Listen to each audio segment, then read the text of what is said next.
Episode 4. Gate Checkpoint. Class ended on a clean queue. Chairs scraped, notebooks shut, and the corridor thinned into ordered lanes.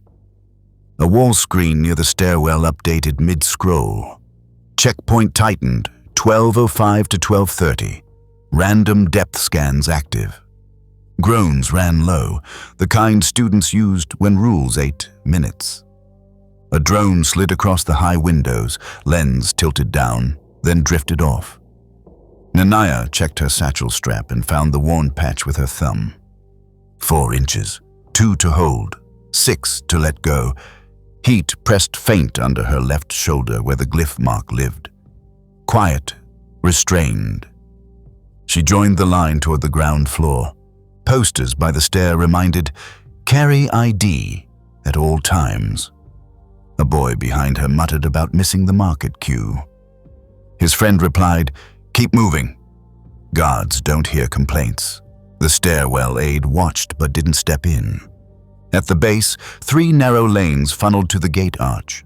Above each lane, a scanner rig hung like a flat face. The guard on duty leaned on his podium, flipping a roster with one hand while the other thumbed a cracked phone case. She weighed the lanes. Left twitched. 2 bags, 1 chatterer, problems waiting. Right crawled, lanyards tangled, a first year trying to scan a library card. The middle breathed steady. She chose the middle. 2 bodies cleared ahead of her, then the rig's cone brightened from idle to interested. The wall screen beside the arch reminded, "Cooperate for speed." The guard didn't look up. A boy in front lifted his ID too high. The reader blinked amber. "Flat on the pad," Nnennaya instructed. He obeyed. Chirp. Green. "Thanks," he replied, embarrassed. A drone settled above the outer arch, hum thinning the air. In the right lane, a girl dug every pocket and came up empty. "Left it," she admitted. The guard flipped his roster, found her name, and waved her through with a flick of the wrist. His eyes never left the page. The middle lane stepped forward. Nnennaya set her card flat on the pad. The reader blinked, thought, and paused half a beat longer than it should.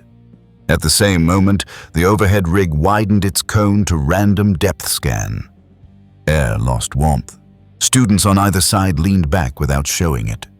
The glyph mark under her skin pressed forward, eager to meet the cone. She shrank her breath half a size, dropped her shoulders a finger, throat open. Left palm rotated slightly. Ritual, device, stopping only. The push met structure and held. The pad chirped a delayed green. The guard finally glanced up, caught the wider sweep, then lowered his gaze again. "Move," he said, flat. She stepped exactly 1 shoe length forward. Not more, not less. The cone quivered, then narrowed to its idle band. In the left lane, the chatterer waved his card like a flag. "Down flat," his friend responded, laughing. The unit beeped error. The guard sighed, tapped the pad with his knuckle. "Like this." The boy copied him. Green.